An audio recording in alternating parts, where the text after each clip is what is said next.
এর মধ্যে এক নিদারুণ যন্ত্রণা, এক তীব্র ব্যথা দিয়ে আপনাদের সামনে দাঁড়িয়েছি।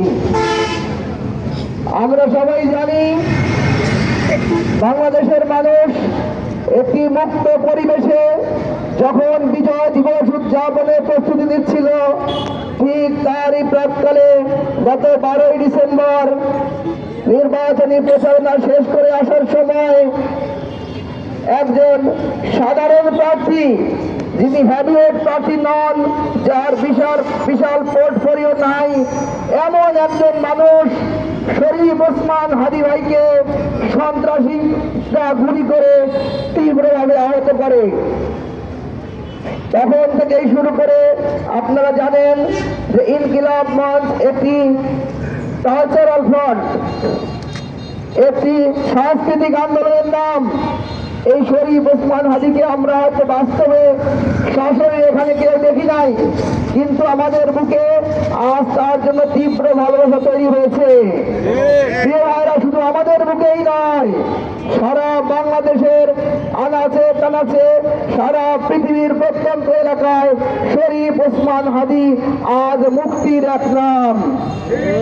প্রিয় ভাইরা, কি অপরাধ ছিল শরীফ ওসমান হাদীর? আপনারা জানেন, নেসারিয়া কাবিল মাদ্রাসা থেকে আলিম পাস করে ঢাকা বিশ্ববিদ্যালয়ের রাষ্ট্রবিজ্ঞান বিভাগে পড়াশোনা করেছেন শরীফ ওসমান হাদী। জুলাই আন্দোলনে একজন সম্মুখ সারির যোদ্ধা এবং সমন্বয়ক হিসেবে গুরুত্বপূর্ণ ভূমিকা পালন করেছিলেন। তারপরে এদেশের কালচারাল ফ্যাসিবাদকে রুখে দেওয়ার জন্য তিনি প্রতিষ্ঠা করেছিলেন ইনকিলাব মঞ্চ।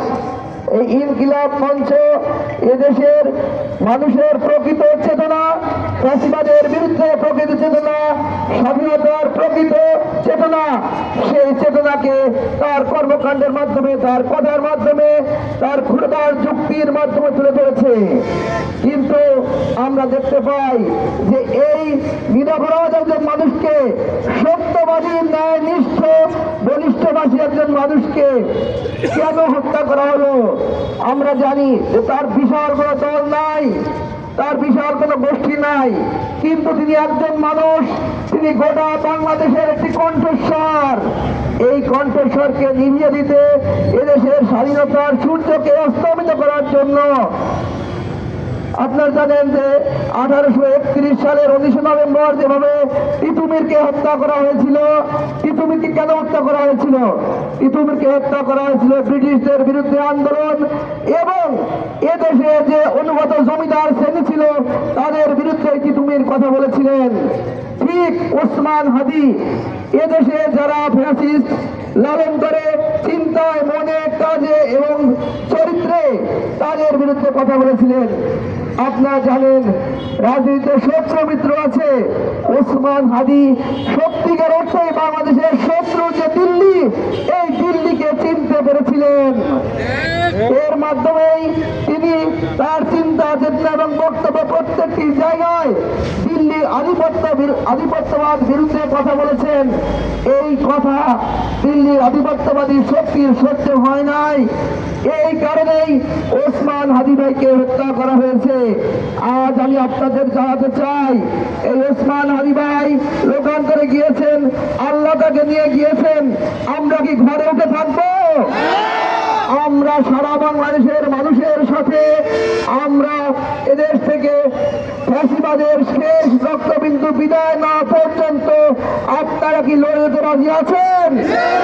সুতরাং প্রিয় ভাইরা, আর কথা নয়, এবার আমরা কাজে নামবো এবং আমাদের চিন্তা, চেতনা, আমাদের কাজ, আমাদের সমষ্টিগত প্রচেষ্টা, ব্যক্তিগত প্রচেষ্টা, আমাদের রাজনৈতিক প্রচেষ্টা, আমাদের সাংস্কৃতিক প্রচেষ্টা, সমস্ত প্রচেষ্টা দিয়ে আমরা এদেশ থেকে ফ্যাসিবাদকে মুক্ত করব, সাম্রাজ্যবাদকে উৎখাত করব এবং ভারতীয় আধিপত্যবাদের বিরুদ্ধে আমরণ সংগ্রাম চালিয়ে যাব ইনশাআল্লাহ। এর মাধ্যমেই আমাদের প্রিয় ওসমান হাদী ভাইয়ের হত্যার যে প্রতিশোধ, সেটাই আমরা দিতে পারবো। এবং এই আশাবাদ ব্যক্ত করে আজকের অনুষ্ঠানে সকলকে উপস্থিত হওয়ার জন্য ধন্যবাদ জানিয়ে আমার বক্তব্য এখানেই শেষ করছি এবং